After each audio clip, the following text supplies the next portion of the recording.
ভালোবাসার নামে এখন লাগে বড় ভয়।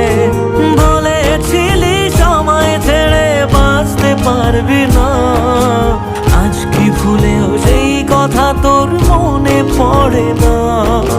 বাসলে ভালো কেউ কি এমন পাষাণ হয়ে যায় যে নিজের সুখে মনের মানুষটাকেই মেরে যায়? হায় রে বোকা মন আমার, শুনলি না বারণ, আবার প্রেমে মজলি রে তুই কেন কারণ?